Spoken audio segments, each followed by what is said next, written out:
வா என்ற வேர்ச்சொல்லின் வினையெச்சம் காண்க அப்படிங்கிறது வினா. வந்த என்பது பெயரெச்சம். பெயரெச்சம் ஏன்னா வந்த என்ற சொல்லுக்கு பின் ஏதோ ஒரு பெயரை வைத்தால் பொருந்துவது. வருக என்பது தொழில் பெயர், தொழில்.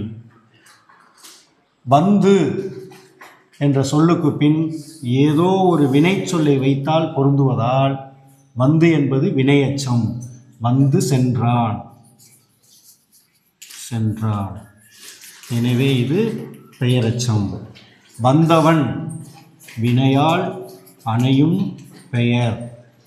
எனவே வா என்ற வேர்ச்சொல்லின் வினையெச்சம் வந்து. நன்றி.